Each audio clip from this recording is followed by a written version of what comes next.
Next time on Fox News Rewind, 9/11. Suspected terror mastermind Osama bin Laden has declared his own war on the U.S. You could feel all 505 feet and 8,400 tons of guided missile destroyer suddenly and violently thrust up into the right. We have a new fierce enemy, which is able to take us on not with armies in the battlefield, but in a totally asymmetric way. We were so focused on impeachment and Monica Lewinsky's dress, we ignored what were red flags. The transformation that occurred was bin Laden understanding that in order to attack the United States, he needed to hit America where it hurts, and that's in the homeland.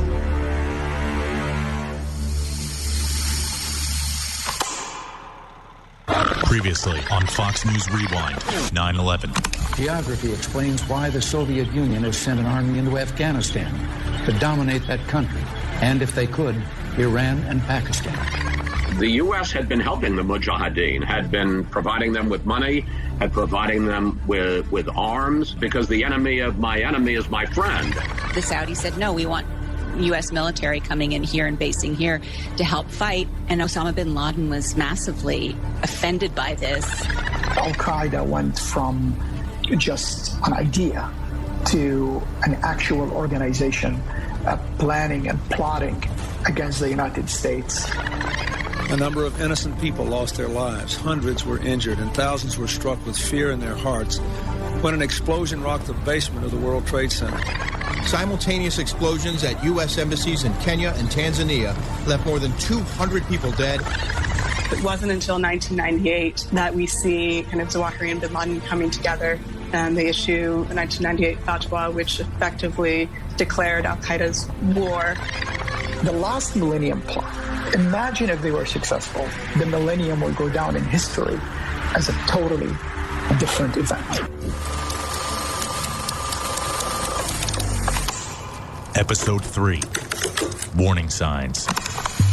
Suspected terror mastermind Osama bin Laden has declared his own war on the U.S. Authorities believe bin Laden supports the faction of those arrested in the U.S. The other thing that was going on in the Millennium was a terrorist attack or terrorist plot that we did not know much about. Former FBI Supervisory Special Agent Ali Soufan. It was to attack a Navy ship in Aden, Yemen, USS the Sullivans. They had loaded the boat with explosives.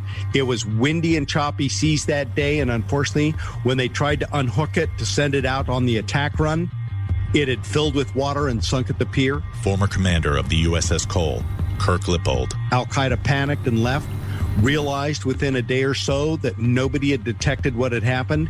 They came back, they recovered the car, the trailer, the boat. That goes wrong because they don't carry out the plot competently and the explosives sink. Former Assistant United States Attorney for the Southern District of New York, Andrew McCarthy. But they use the intelligence to try to improve the plot. The Al-Qaeda meeting in January of 2000 in Malaysia was a major event, and it was known to be a major event at the time. Co-director of the Center for International Security and Cooperation at Stanford University, Amy Zegert. That meeting was so important that it was being briefed to the CIA director, the FBI director, and the National Security Advisor. One former senior intelligence official later described it to me as the Al-Qaeda convention. This number that Al-Wali gave to John Anasaf in Kenya, that number was given to the intelligence community. The intelligence community were listening to that number. They found out that there was a meeting that was happening in Southeast Asia around the Millennium. So that meeting, was identified because somebody called that number in Yemen that Al-Wali provided and asked the person who answered the phone to come to Malaysia. Later on, we know that that person was Khalid Mihdar. Mihdar had been in the United States previously. Border Counsel for the 9/11 Commission, Janice Kephart. He had gone to flight school in Arizona, not done very well, but he had gone. He had spent time here that others had not. He happened to be on a call that was the same line used by Osama bin Laden. That call was related to a terrorist leadership meeting in Kuala Lumpur, Malaysia. And so the CIA knew he was going. The CIA found out that one of the participants was a man named Khalid al-Mihdhar. They learned his full name. They got a copy of his passport. And they learned one other crucial piece of information. Khalid al-Mihdhar held a multiple entry U.S. visa inside his passport, which he presumably intended to use at some point. We continued asking questions. We asked in November of 2000, we asked in April, we asked in June, anything about Southeast Asia. The answer was always, we don't know. We started our own investigation. We figured out that those guys met in Bangkok, and then Khalid was in Malaysia, and we were able to kind of like pinpoint their movement, phone numbers, contact list. We always updated our memos and sent back to the U.S. government. And we were told we don't know what we're talking about. There's a photograph of al-Mihdhar with Khalid that came into the possession of the Central Intelligence Agency. In May 2001, there was a CIA official who had the chance to disclose to an FBI counterpart the relationship that they suspected between these two people, and that information was never disclosed. So the CIA analyst showed an FBI colleague a picture of al-Mihdhar, but didn't say the picture had been taken at a meeting with Khalid, and didn't say that al-Mihdhar had a U.S. visa. The Central Intelligence Agency lost the members of this meeting when they moved shortly after that from Malaysia to Bangkok, Thailand. So this could have been a crucial opportunity for the agency to have continued their surveillance of these men, but the CIA lost the trail and then never notified the State Department or the FBI about these two suspected operatives for the next year and a half. All of our intelligence agencies, the CIA, the FBI, all of them were siloed. They each had their own information and they didn't share information. Fox News Sunday anchor Chris Wallace. And so the CIA had indications that you had some terrorist activity going on in Europe.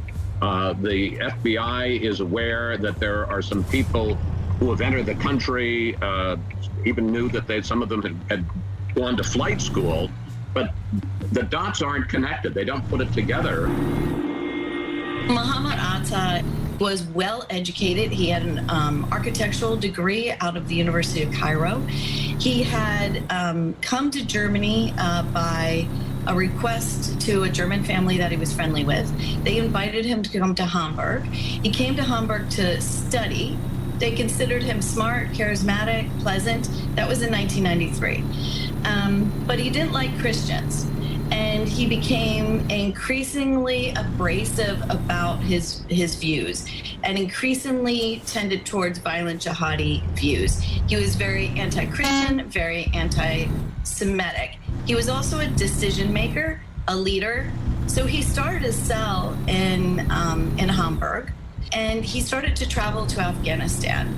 And by 1998, he was a changed man. He was very much somebody who was intelligent and had leadership qualities, and yet the violent jihadi belief in the suicide mission. So he's kind of the perfect operational lead. He was one of the ringleaders, and he was the one that got a lot of people around. Fox News senior foreign affairs correspondent Greg Pelcott. And they used this hub of student housing, cheap apartments, radical mosque, gathering places to really assemble at least one or two of the important cells. He didn't tolerate any dissent. He was really anti-American and anti-Semitic. And he began to advocate violent jihad. And then he built a cell. The Hamburg cell was a grouping of individuals of Muslim backgrounds from the Mideast who happened to be gathering there. Some were at a university, a polytechnic school. Some were gathering at a radical mosque. Some were just using that as a way under the radar of German intelligence to form ideas and to form a cell and to form a way of thinking that could be utilized in a more constructive, destructive way. In the fall of 2000, I was in command of USS Cole, and the mission we had spent the last year training for was to leave our home port of Norfolk, Virginia, cross the Atlantic, operate in the Mediterranean for a short period, and then go to the Middle East.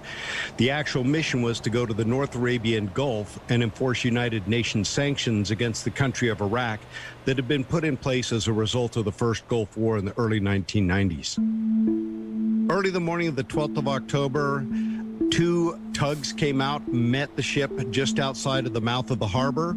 A pilot came out who is the individual who guides the ship into port. And the way the Port of Aden is shaped, it's like a large bowl. And we would go right up the middle. We'd make a series of right-hand turns until we got into the middle of the port on the right-hand side. When we got into the middle, I made really my first force protection decision. I turned the ship around to moor it starboard side or right side to a pier out in the middle of the harbor. One of the things that happened that morning is, as part of routine harbor operations, is we contracted for 3 garbage barges to come out to the ship to take off trash, plastics, hazardous material, things that we can't dump at sea. And for $150, no questions asked, they were going to make 3 runs to the ship. We made the decision to bring those boats alongside, 1 tied up in the middle of the ship, 1 tied up back by the flight deck. The crew brought all that trash up, loaded up the boats. They were halfway across the harbor when a 3rd boat came toward us. On October 12th of 2000, a boat that was initially purchased and fitted to be used against the USS Sullivans, with 2 suicide bombers on board of it, came close to the USS Cole. They salute the sailors who were on deck, and some of them were fueling the ship. They waved, the sailors waved back. The sailors were not concerned about the boat coming close, because so many times when you go to these ports, many people come to get like food or candy or gifts from the people on the ship. So they thought they were coming for something like this, and the boat came very close to the ship, and then the 2 suicide bombers, after they waved and saluted the sailors, they blew themselves up. It was not a Zodiac boat. It did not race across the harbor and ram the ship and detonate. The boat that came down the side of USS Cole looked just like the other 2 garbage barges. That was why the security teams weren't that concerned about it. It was 24 foot long, center console, outboard motor. 2 individuals were in it, actually stood up and kind of waved at the crew. A young fireman, as it came down the side of the ship, he thought to himself, something just doesn't seem right. What he had realized is, as the boat went by, he had thought to himself, boy, that sure is awful clean for a garbage barge. That was the only thing untoward that was noticed as it came to the center of the ship and then detonated in something the Navy had never planned for, we had never trained for, and it was a waterborne improvised explosive device with 2 suicide bombers that blew a 40 by 40 foot hole in the side of the ship, and now you had pieces of boat and bomber all over the top side of USS Cole. You could feel all 505 feet and 8,400 tons of guided missile destroyer suddenly and violently thrust up into the right. And as we were literally being lifted off the water, up out of the water, an estimated 6 to 8 feet, the ship came up, and we were rocking from side to side and sliding back down in the water. Power failed, lights went out, ceiling tiles popped out. I literally came up in the brace position, grabbing my desk on the balls of my feet as everything popped up and slammed back down. The first person I saw was my chief gunner's mate. He was reestablishing the defensive perimeter around the ship. He started to worry about me, that I was going to become a sniper target. We talked to each other for a second, then walked over to the port side of the ship. I leaned over, and now my worst fears were confirmed. You could see the hole in the side of the ship. You could tell it was an external explosion because all the metal had been shoved inward. When I looked at the back end of USS Cole, there were lights on. The back 1/3 had power, which means I had a generator running, which means I could get power to pumps, which means I'd be able to save the ship. As I look over, my senior chief gas turbine technician, my senior most enlisted in the engineering department, the most experienced in damage control on the ship, in fact, he was the head of my damage control training team, is lying there number 3 in priority order to get off the ship and motions me over. So I come over to him and I kneel down. He reaches up and he grabs my hand. And he says, "Captain, I don't think I'm going to make it." And I looked down at him and I said, "Senior Chief, I don't want to hear that. I want you to think of your wife, Lisa, and those 2 blonde-haired kids that want to see their daddy again." He said, "But sir, you don't know how badly I'm hurt." In fact, I did. The chief's mess is just forward of the galley area that was the epicenter of the blast. He had been sitting there in the lounge area and had been blown all the way to the back of the chief's mess, about 25 feet head over heels. And when the rescue teams got to him, he's flat on his back, looking up at him and says, "Hey, don't worry about me. I'm fine. I'm just pinned in by the debris, but I think there's body parts around here." Rescue teams don't say a word. They just bend down and lift all the debris off of him. When they get down to him, it wasn't body parts. He had a compound fracture to his right leg that was folded up and across his chest with his boot near his left ear. So they reached down, flipped his leg out straight, strapped him to a litter, brought him back up to the midships area. We got him started with an IV, gave him a shot of morphine. We would evacuate him off the ship. He would end up surviving that day, and I would actually do his retirement ceremony several years later. As more bodies were pulled from the bomb-damaged USS Cole, an important clue turned up not far away in the port city of Aden. Yemeni investigators say they found bomb-making equipment in a house, and they believe 2 men who spent some time there are linked to the bombing of the Cole. The men are apparently not from Yemen and are possibly Saudi. This comes as Yemen's president now admits the explosion was a criminal act, not an accident, as he first claimed. 17 sailors were killed, 40 injured.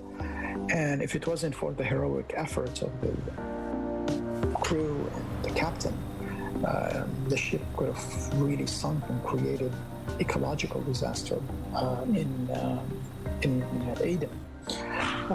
But Al-Qaeda was able to hit an American ship, and that was a great PR success for the organization. Meantime, Osama bin Laden, reputed mastermind of the U.S. embassy bombings in Africa, spoke out in a Pakistani newspaper.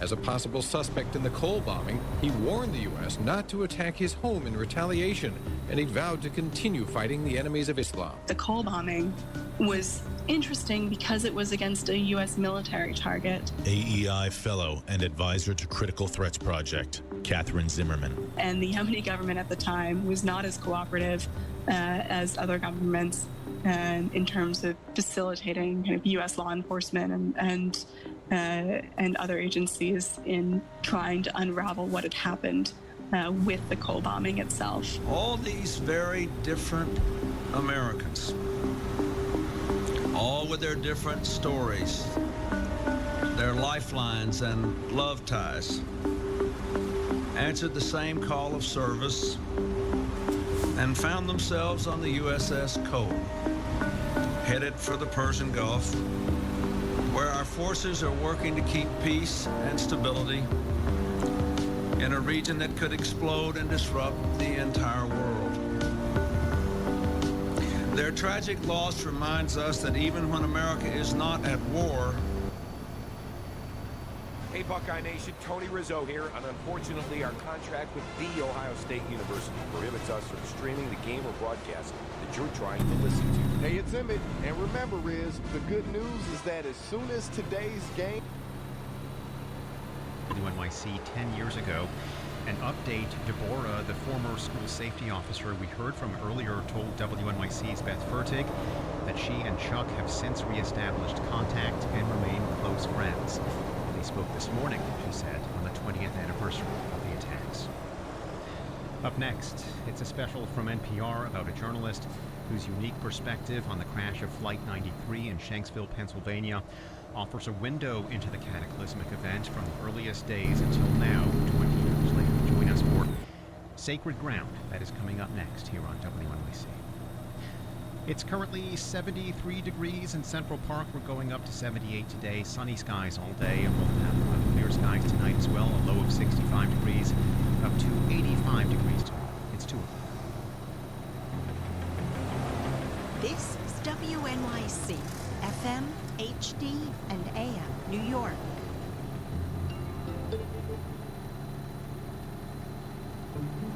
There were so many terrible images from 9/11. The collapsing World Trade Center towers, the missing posters plastered all over lower Manhattan. But in Shanksville, Pennsylvania, there was just a burned-out pit in a field and a charred line of trees. I was expecting to see big pieces of fuselage or tail, but there was nothing like that at all. I'm Scott Detrow. This is Sacred Ground, a September 11th special from NPR. The land where Flight 93 disintegrated, some of it was owned by Tim Lambert. Tim's a public radio reporter, and from the moment he found out, I got a message from him that said, "Give me a call. I think those trees are ours." Tim's life changed. He'd be alongside the families of the passengers who fought back, with pain and healing as they worked to protect that field. I want to be there.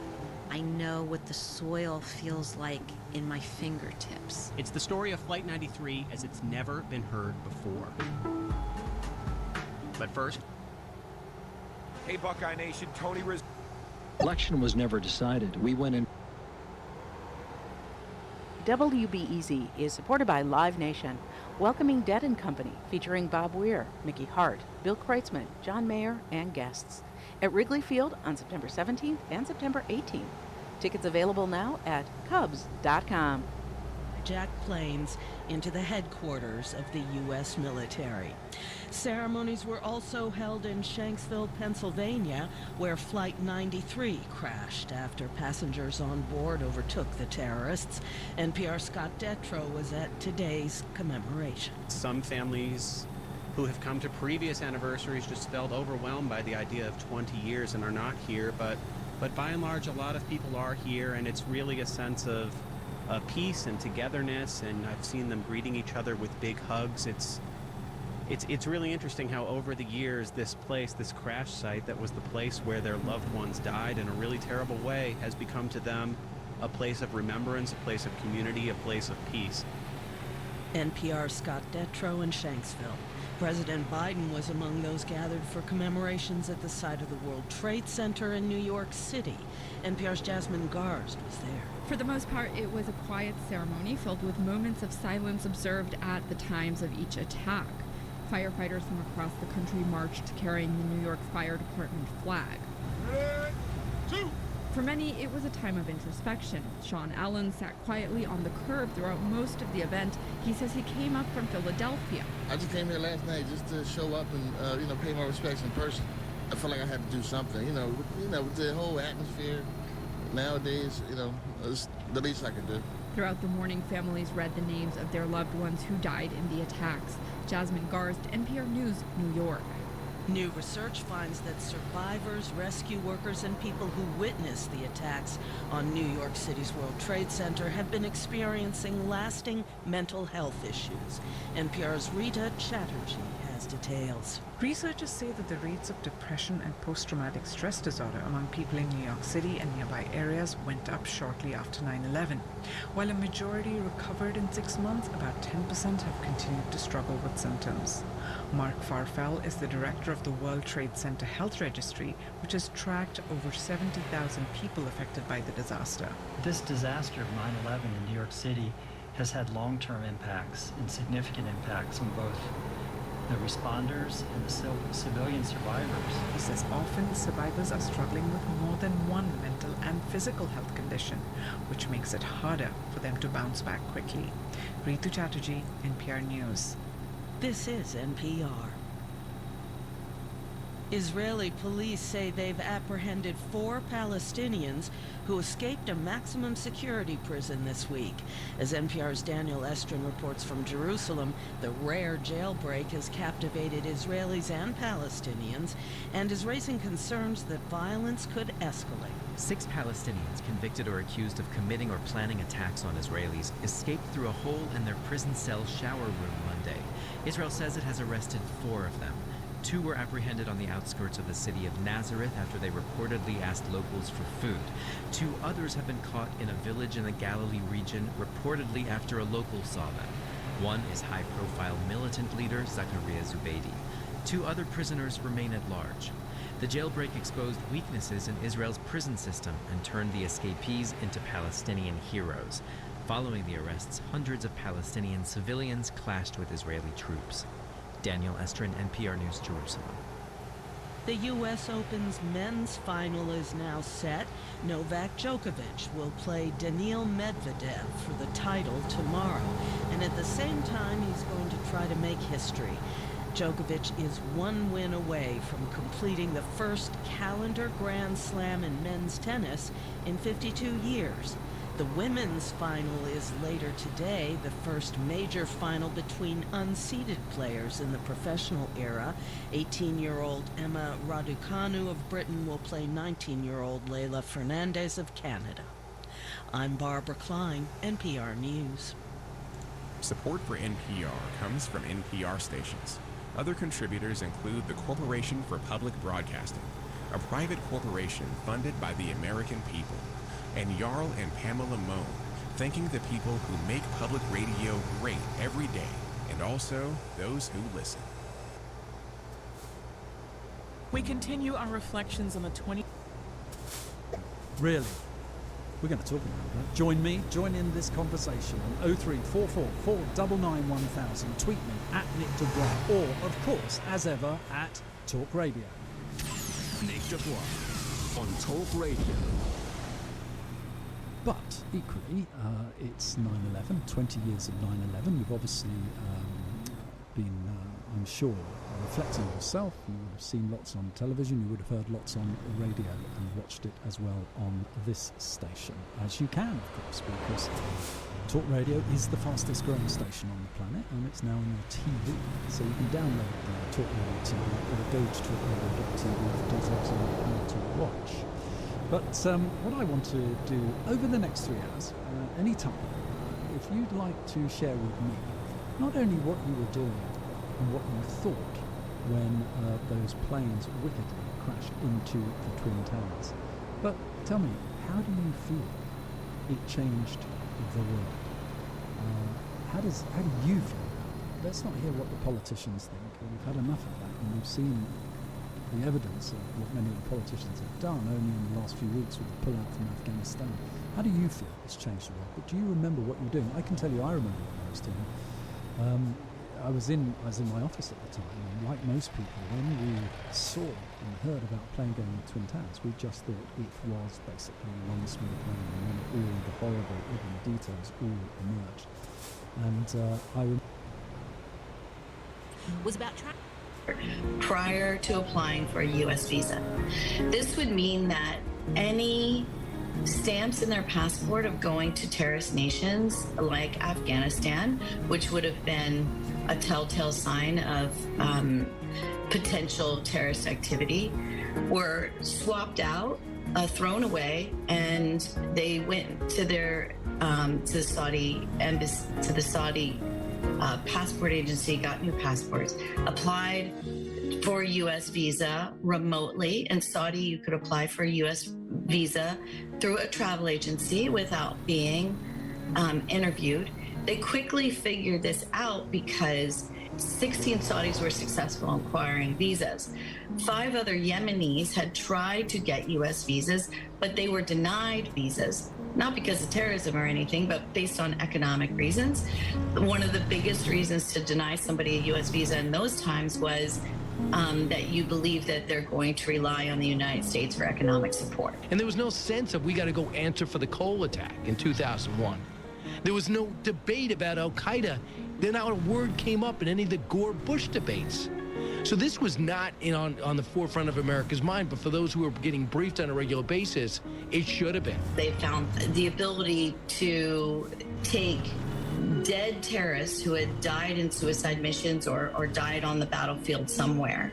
They would keep those passports, and when a new terrorist would come along that needed to get entry somewhere, but they wanted to hide his identity, they literally would swap out the photos, right? So there was an entire process of enabling terrorists to travel over borders unknown. The screams from the mouth of 10-year-old David Peltier, a shark clamping down in his leg while he was surfing with his family on Virginia Beach. He was trying to fight the shark away from the kid. You have to remember, in the summer of 2001, there were essentially two stories in America. One was the disappearance of a Washington, D.C. intern by the name of Chandra Levy, and the other was shark attacks off the Atlantic coast. And they got the bulk of the attention for month after month after month. In August of that year, President Bush went back to his ranch in Crawford, Texas, and we were waiting for a decision on stem cell research. And it was a big deal for the White House. And we were told that at the end of his August break, he would have a decision on how the U.S. would proceed with adult stem cell research. I have concluded that we should allow federal funds to be used for research on these existing stem cell lines, where the life and death decision has already been made. They decided the safest thing to do, because the U.S., probably because the U.S. had a more in-depth visa process, which included some degree of background investigation. They decided to use those who could get into the country using visas. And so everybody involved in this operation got a U.S. visa. Most of us in Washington were tracking Gary Condit, Fox News congressional correspondent Chad Pergram, congressman from California, who had an affair with Chandra Levy, who had been an intern, 24-year-old intern at the Bureau of Prisons, and she wound up dead. And so most of the summer, people in Washington chased around Gary Condit. Coming up, will Chandra Levy's disappearance mean the end of Gary Condit's congressional career? We'll have that story after a break. So Germany wasn't accepting travel agency visa applications the way Saudi was, but it was indeed a visa waiver country. And in reciprocity, the U.S. does not require visas for tourists from Germany or about 20 other plus countries that are involved in our visa waiver program. It's a reciprocity program that we have. Because Ada had been in Germany for 5 years, he was treated for a tourist visa like a German citizen. When Susan Levy was asked if she hopes Gary Condit retires, she said her only hope is that her daughter is found. And lest we forget, Chandra Levy has now been missing for 130 days. You know, it's a good, juicy story, but it isn't a matter of tremendous national import, and yet that was the rage in the summer of 2001. Where was Chandra Levy, and what did Gary Condit have to do with it? So he enters the U.S. on July 3rd, 2000. He's with his best friend from the Hamburg cell, Marwan al-Shehi. They enroll in Huffman Aviation in Florida, and after this, they pretty much, as far as we can track them, do pretty much everything together. Huffman Aviation is in Florida. They both quickly applied to change their immigration status from tourist to student, and they both use the exact same information on the immigration application, down to the bank account. Chatter is bad intelligence, meaning that you don't really speak the language, or you're intercepting information or radio transmissions or telephone calls or what have you, and every other word you hear Dodger Stadium or Brooklyn Bridge, but you don't know what it means. And so you need to kind of fill in the blanks, but you know they're talking about something, whatever the something is. And there was this increase in chatter over the summer of 2001. So they're at Huffman. Their training's going very badly. Their English is bad, and they're not passing their tests. And they move over to another aviation school in Florida called Jones. At Jones, the instructor reported that Ada was very aggressive, that more than once he tried to force the controls over to himself even before he had passed any tests. We hear periodically about Al-Qaeda, and there were sage voices occasionally would appear on television to warn about this threat and how we were unprepared for it and so on. Fox News senior political analyst Britt Hume. But we had not hardened this country as a target. There'd been, we had for a long time, we've been going through metal detectors at airports. But that was because of the threat of hijackings. I had a meeting with all the top generals in the Army from all over the world in August. Former Vice Chief of Staff of the United States Army, General Jack Keane. And I told them it was just a matter of time before one of our military bases is going to be attacked by the radical Islamists. They've been talking about it for years. And eventually it is going to happen. We need to start changing the rules at our military base and harden them up for security in terms of who gains access, what permits somebody to gain access to our military bases. Our military bases, by and large, are open to the public. And you can get in there by saying you want to visit it. You may have to, fill out a little visitor's form, but it's kind of a pro forma thing. And I recognize that that we were going to be vulnerable on our military bases if we didn't harden them up. One of the most haunting missed opportunities to possibly stop the 9/11 plot. Amy Zegert. On August 23rd, the CIA finally notifies the FBI that two suspected terrorists, Khalid al-Mihdhar and Nawaf al-Hazmi, are probably already inside the United States and they need to be found. And what the FBI then does is it labels the manhunt for these two terrorists routine, the lowest level of priority. It gives the manhunt to only one of the 56 field offices in the FBI, so it really wasn't nationwide. And it hands the manhunt to one of the most junior special agents on the squad, someone who had just finished his rookie year in the FBI. The CIA finally shares this information with the FBI and says, yo, we think that this Mihdhar dude is in the United States. Can you help us find him? Janice Kephart. And the FBI was like, well, we only have entry records, immigration entry records into the United States. We don't have exit records. We can try to find out if he's here. But they quickly came to the conclusion that they couldn't find him, so they just assumed he had left the country. Afghanistan, beautiful, but some claim under its hardline Taliban regime, barbaric. Timeless works of art smashed on a whim. Groups allegedly connected to deadly terror acts given safe haven. Bad economic conditions and drought threatening millions with starvation. And the people forced to follow a super harsh version of Islamic law.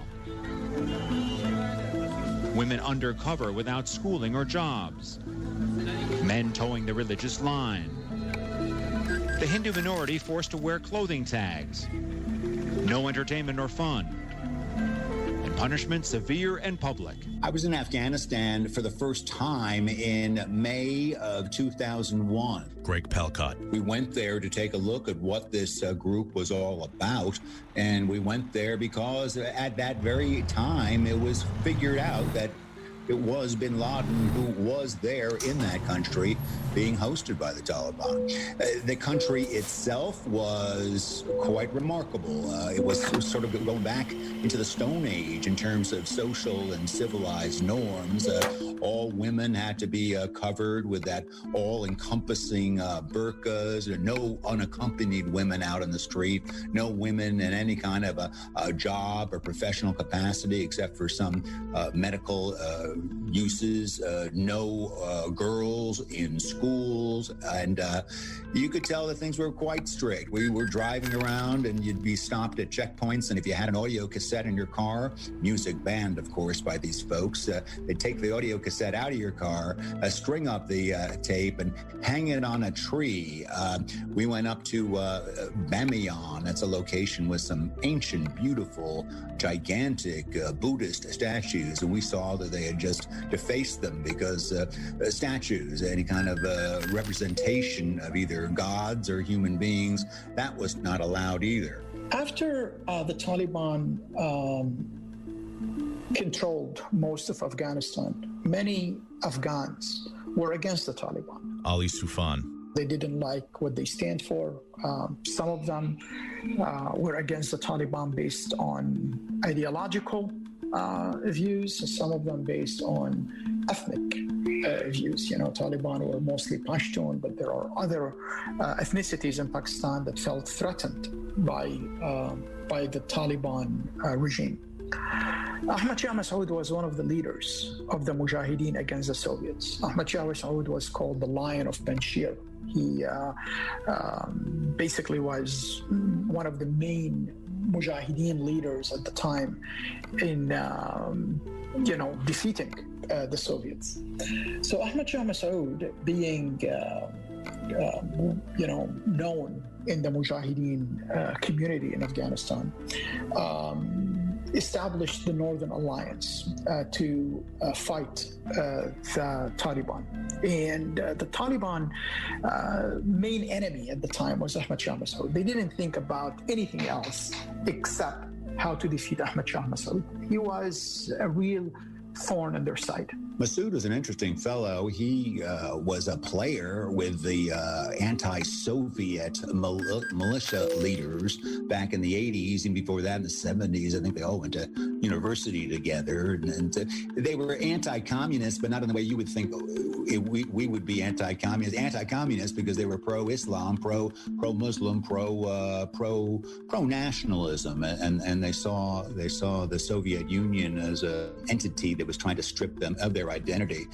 He was called the Lion of Panjshir. Panjshir is the area in the northern part of that country, and he had a great following, and he gathered many militias in the north that followed him right down to the death in many occasions. And he was able to be one of the last men standing against not just the Soviets, but also in the civil war that ensued after the departure of the Soviet Union, before the arrival of the Taliban. Osama bin Laden brought a lot of Arab Mujahideen to Afghanistan. Many of them used to go to the front lines north of Kabul to fight against the alliance, the Northern Alliance. Osama bin Laden knew that he needs to give the Taliban a gift to make them 100% supportive of him. He knew that he was, planning that plane operations, as they called it at the time. And the gift that he gave to the Taliban was the assassination of Ahmad Shah Massoud. Legendary freedom fighter Ahmad Shah Massoud, who fought against the Soviets and the Taliban, only to be assassinated. Regarding bin Laden himself, nowhere to be found. He was at that time based in a couple of locations around Kandahar, in the southern part of the country, where the Taliban and where the Pashtuns were very strong, but mostly in the eastern part of the country, around a town called Host, and then up into the mountains, hugging Pakistan. That's the famous Tora Bora Mountains, and that's where he was hanging out, and very much out of the public view, at least the public view that we got from our, about a 2-week trip into the lair of the Taliban. From Osama bin Laden's perspective, the assassination of Massoud is not only a gift to the Taliban, but it's also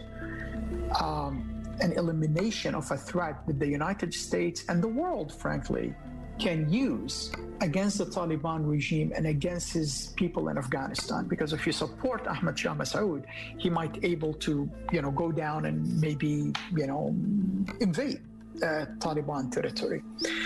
After the assassination of Ahmad Shah Massoud, it was very obvious to many of us who were working in the field at the time that Al-Qaeda might be planning for something big. And we were right. On the night of September 10th, I was in Atlanta working for CNN, and I was hosting the 10 p.m. broadcast. And we were looking for news. Bill Hemmer. And there was a rumor that Michael Jordan was coming out of retirement to return to the NBA. And we lit our hair on fire because we had something to do.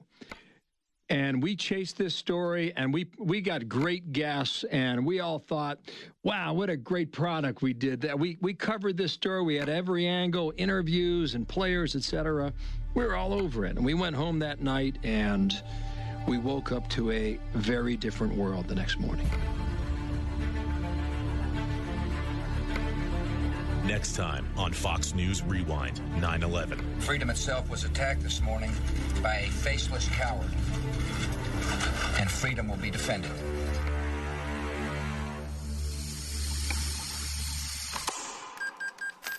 Previously on Fox News Rewind, 9/11. I had to commit our troops to Saudi Arabia. Hundreds were injured and thousands were struck with fear in their hearts when an explosion rocked the basement of the World Trade Center. We fast roped into the objective and started losing our helicopters, which was our way out. The first wave of U.S. support personnel arrived Sunday at the bombed U.S. Embassy in Nairobi. The Pentagon is sending a total of 14 aircraft to Kenya and Tanzania. The Algerian, who has just been indicted on charges of trying to smuggle powerful explosives into the U.S. And he paid a visit to the coal, describing the damaged part of the ship as a tangled mass of metal and wire. And there was this increase in chatter over the summer of 2001. The instructor reported that Otto was very aggressive, that more than once he tried to force the controls over to himself even before he had passed any tests. Legendary freedom fighter Ahmed Shah Massoud, who fought against the Soviets and the Taliban, only to be assassinated. History is over. The Cold War has ended. We won. They lost. We let down our guard. Episode 4, 9/11.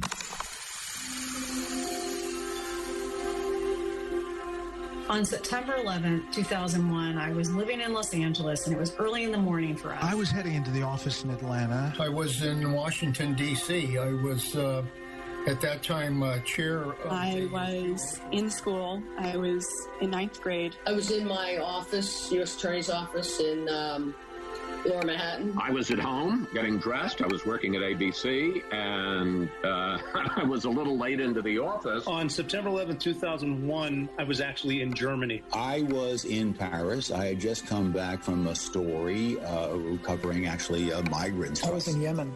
I was in Sana'a, Yemen. I had just come off a nice long weekend. It was a beautiful day, as I recall, in London, as it was in New York. What about tax cuts? Not right now. We'll talk about it at the next event. Very good. Okay. I may talk about it today. I am going to talk about education, though. Any news on education? Yeah. Pay attention. Always. Only facts, no opinions. I awoke in Florida and Sarasota, accompanying the president for a visit to a school. Former White House press secretary, Ari Fleischer. He was going to go promote the importance of reading, and especially for minority students. That was a big thrust of his campaign in 2000, and he was following through on it. The skies were clear, the weather was gorgeous, no humidity, even in Florida. And I boarded the motorcade for the most routine trip you can imagine to go to the Emma Booker Elementary School. 6 a.m. on the morning of September 11. Border counsel for the 9/11 Commission, Janice Kephart. Mohammed Atta easily passes through Portland, Maine small airport and takes a flight to Boston Logan's International Airport. That morning, I was in my kitchen with my wife, and I was waiting for my brothers to come to my house because we were all going to play golf. Brother of New York City firefighter Stephen Siller, Frank Siller.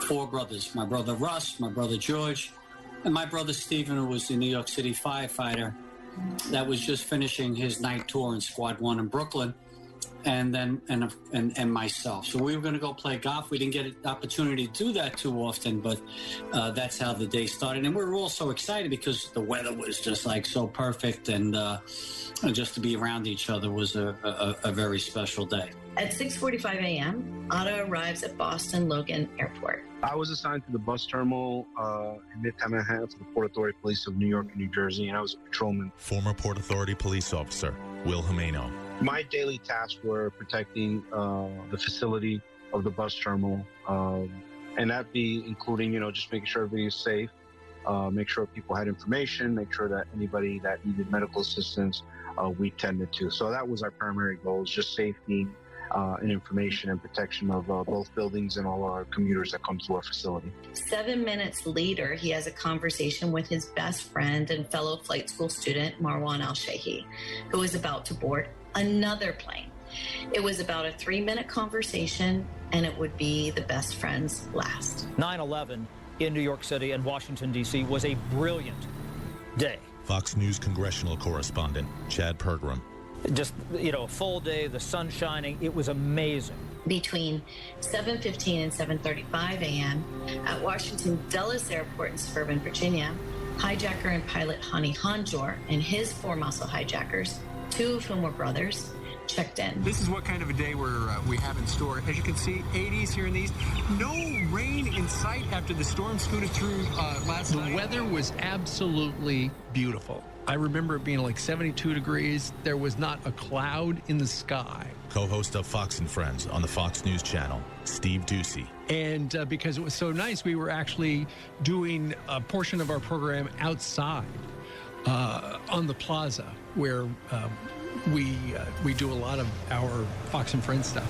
And it was a typical day. It was September, kind of at the end of the summer. United Flight 175, also bound for LA, was boarding with Al-Shehi and his 4 muscle hijackers. I was living in Clifton, New Jersey, so I got up in the morning, got ready for work about 5 a.m., walked into my bedroom, kissed my wife Allison goodbye, kissed her belly goodbye because she was 7 months pregnant.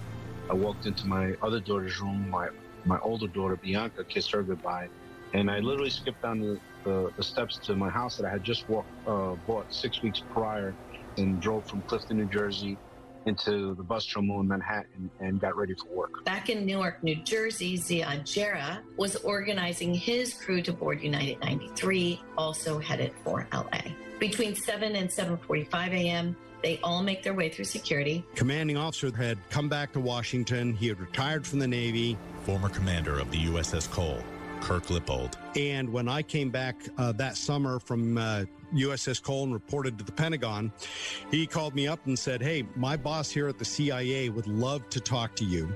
And because we would like to show you what we knew before, during, after the event."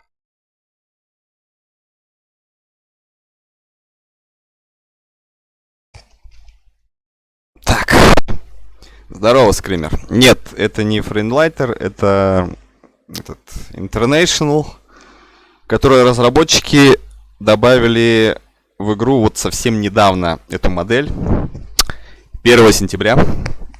И вот сейчас я ее как раз и обкатываю со страшной силой.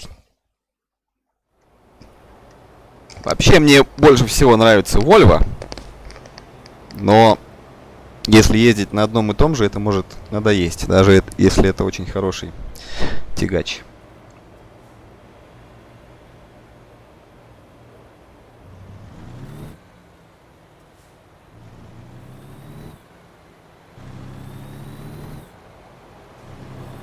Я тут развернулся на полную мощность по поводу прицепов.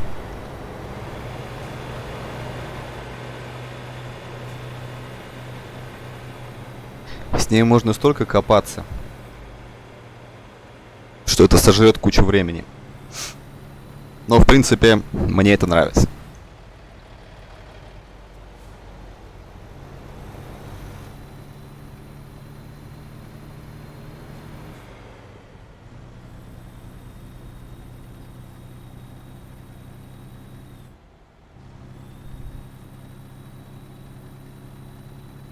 По поводу Wyoming штат мне понравился. Ну, в общем, как и остальные все, которые были добавлены после того, как они, собственно говоря, замутили саму игру.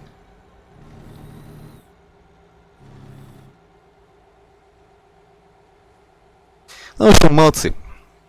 Я, как всегда, могу только похвалить.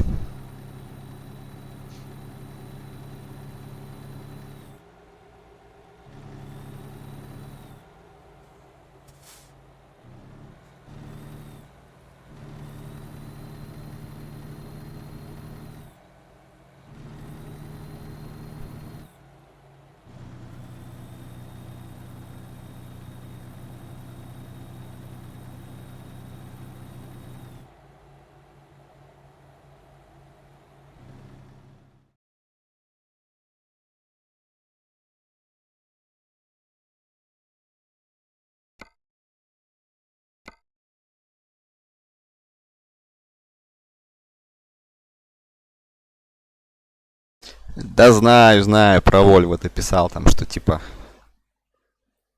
Ну, называется же она все-таки Вольво, черт возьми.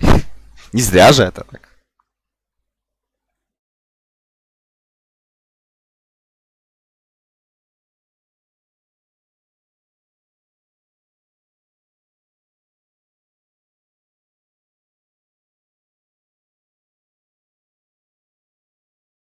Attorney's office. Зараза, настройки еще тут сбиваются, блин. Я думаю, сегодня начал играть, стримить. Думаю, какого черта у меня радио так тихо? Играю, блин. То внешние звуки забивают, то наоборот. Думаю, какого дьявола? А у меня всегда радио так было выключено. Думаю, какого черта сейчас, блин? Вот они вечно как сбросят, как начнут что-нибудь, блин, мутить там.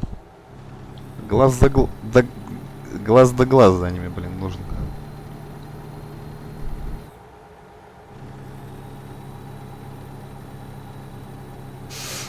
Эх, красота-то какая! Ляпота! Недавно они из грядущего огромного DLC про Россию тут добавляли. Эх, прям смотришь, они специально такие, вот типа написали, что Москва и Питер это, конечно, все хорошо, но мы вам вот тут, блин, деревни. И смотришь, и прям смотришь, наши деревни там, ржавые остовы автомобилей стоят там, какие-то тряпки сушатся там. Эх, прям березы, все такое. Как говорил Остап Бендер, нет. Он там говорил про Турцию, но я скажу, нет, это не Вайоминг. Это гораздо лучше.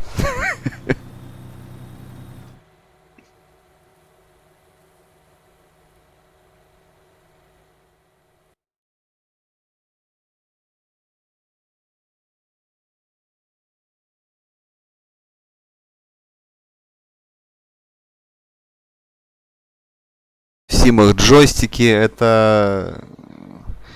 Как я уже говорил ранее и неоднократно, джойстики, он у меня есть, но я его использую крайне редко. В основном только если я в Mortal Kombat играю, потому что там с клавиатурой это, конечно, вообще никак. А так я клавиатуру люблю. Джойстики не люблю. И рули всякие тоже не использую. Не говорю, что их не люблю, но только ради одной игры покупать вот эту всю бандуру я не собираюсь. Даже если это такая замечательная игра, как Euro Truck или American. А что за симуляторах, понял. Нет, не пользуюсь джойстиками. Нет. Никакими, ни такими, ни сякими, ни розетокими. Да, и как я уже там писал в Дискорде, моды я не юзаю тоже. Опять же, ничего против них не имею. Как там кто-то меня пытался спровоцировать на срач, но такой, на дружеский срач. Но я просто еще раз хочу повторить, что я не пользуюсь модами не потому, что я их ненавижу или не люблю, или еще что-то, но просто не вижу для себя в них смысла. Но если кто-то играет там с модами, и я могу это посмотреть, и нисколько ничего против этого не имею, но просто мне самому не очень интересно, не очень интересный мод. Не в последнюю очередь потому что игра постоянно обновляется, и они все время слетают, это что-то вот танцы с будами какие-то, или там глюки какие-то. Ну, это моя позиция лично.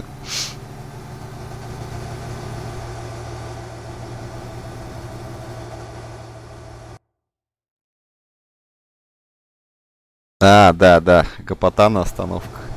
Кстати, я не удивлюсь, если они ее добавят, потому что я смотрю, в каждой стране у них национальный колорит появляется. Если раньше приезжал в город, допустим, какой-нибудь Париж, и там, для евро это было более актуально, чем для Американ. Тут они уже научились придавать каждому городу свою индивидуальность, как бы свою неповторимую индивидуальность. Так вот, если приезжаешь в Париж, это такой склад, приезжаешь там, не знаю, куда-нибудь в Лион, это тоже такой просто город-склад. сейчас они исправились, добавляют уже людей, не просто там рабочих каких-то, которые что-то складывают, а вот именно что... Ну, для American это более характерно, потому что тут они уже развернулись на полную мощность. Смотришь, там в дайнерах обыватели стоят, а если где-нибудь там, не знаю, промзона, там, понятно, рабочие, менты тоже, там, в общем, всякое вот такое. Не удивлюсь, если они нашу гопоту в адидасовских штанах добавят и с кэпочками.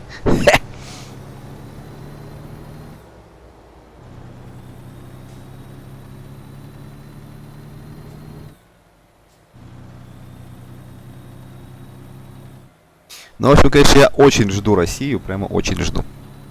Той России, того огрызка и клочка, который там был, мне очень, мало было, прям скажем. Хочется, чтобы они уже такую, нормальную Россию сделали. Так, что там про руль?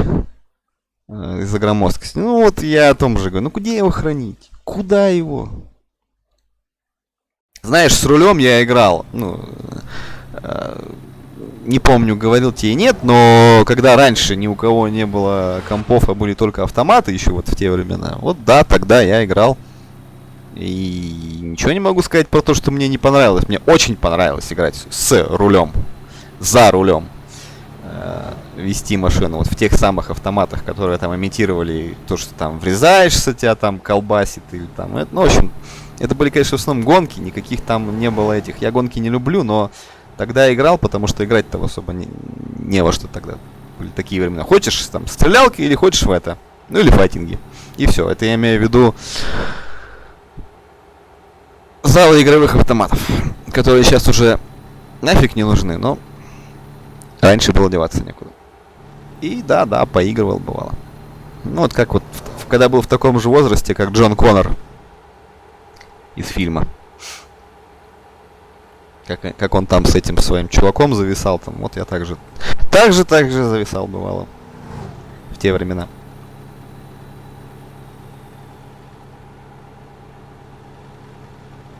Но домой эту бандуру тащить не хочу.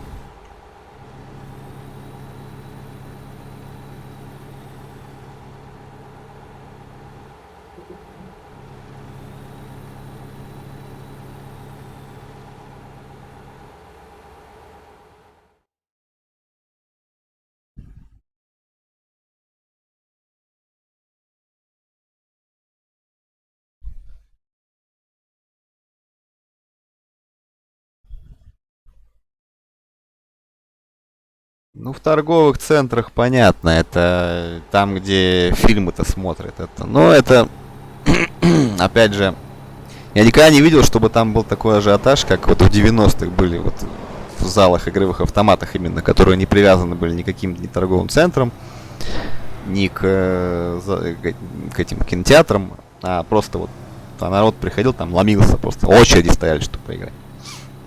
Ни у кого не было никаких компов, об инете я вообще уже молчу.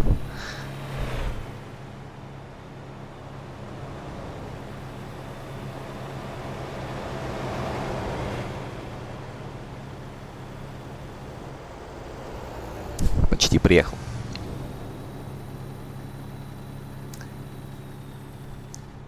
Wyoming они, конечно, сделали хорошо. Даром, что самый малонаселенный штат США.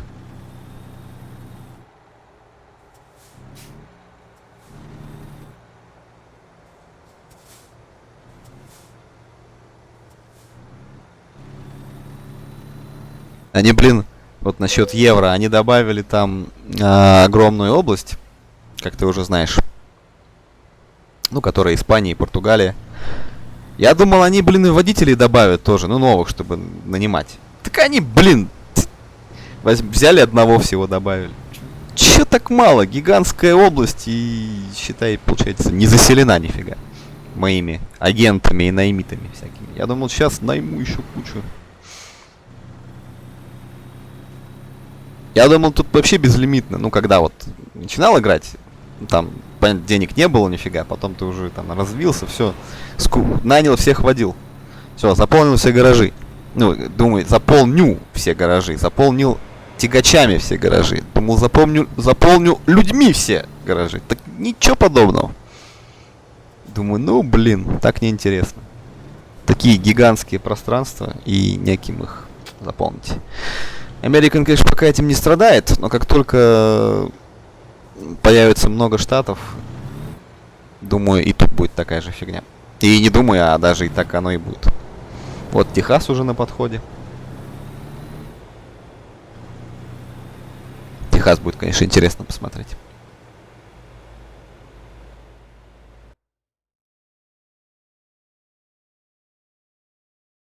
Бетку Испании. Ну да, вот такое.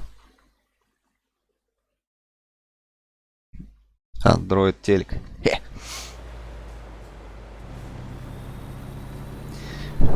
Ну, это уж кому что. Это уж кому что.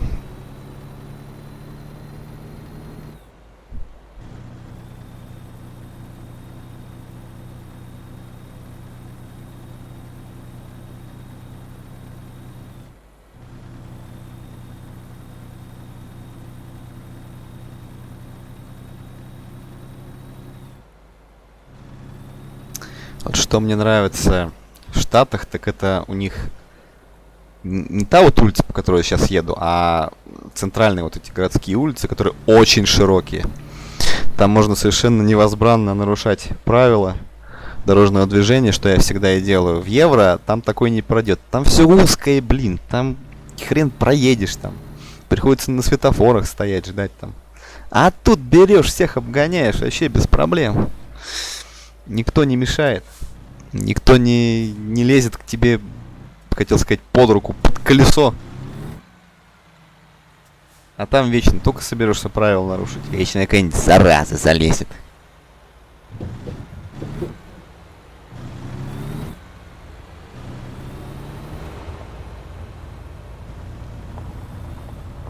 Водила тут, конечно, Миннесоты пока нет.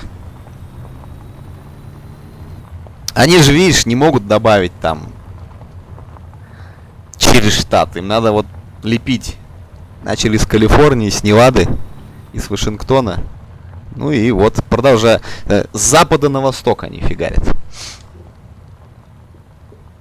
Мне интересно, что когда они все штаты добавят, кроме Аляски, что они будут делать с Аляской? Ну, я тут уже дискутировал на эту тему со своим специальным гостем, с которой мы вели очень интересные беседы на этот счет. Можно, конечно, понятно, как в этом, как это сказать, как сделать, как с водными пространствами они делали в Евро. Ой, блин, какое место хреновое. Вот они, блин, издеваются.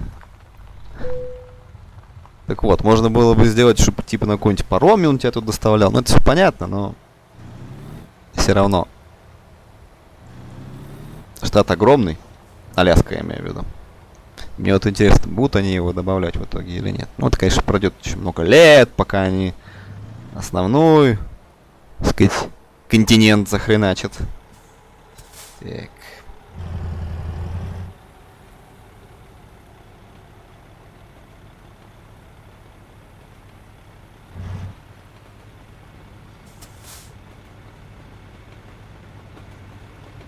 «17 стальных колес».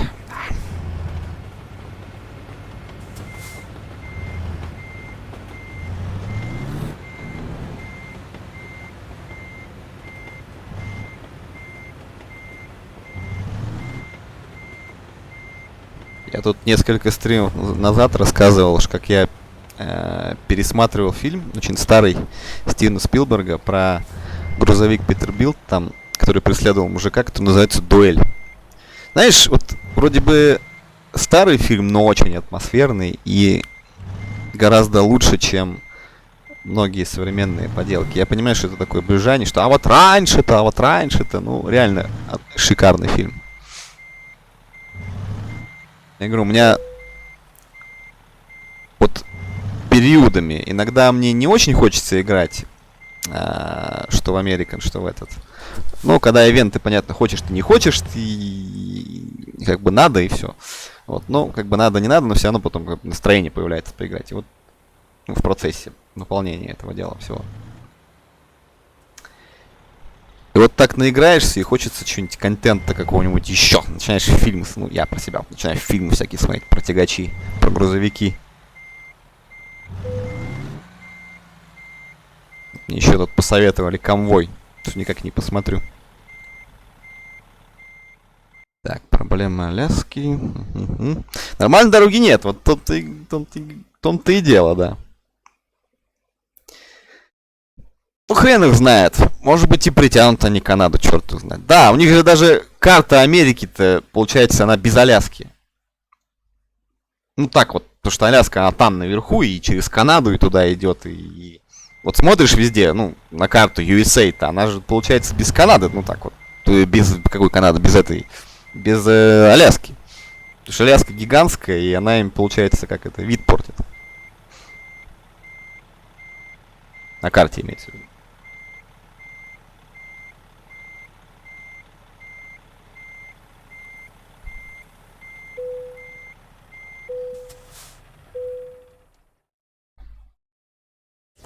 Так, это я довез. В общем, что я хочу сказать.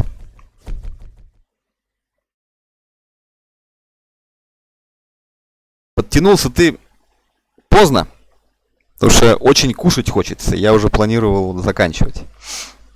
Про фэнтези от Кэмерона. Вот. Поздно подтянулся. Но я вижу там вон Джио что-то начал. Dead Space 2 зачем-то начал стримить. Лучше бы он Deep Rock Galactic постримил. Ну да ладно. В общем, спасибо всем, кто смотрел, всем, кто слушал. Самсон. Ну и отлично. Да, тебе спокойной ночи, а всем, кто смотрел, всем, кто слушал, всем, кто обаял и осязал, всем большое спасибо.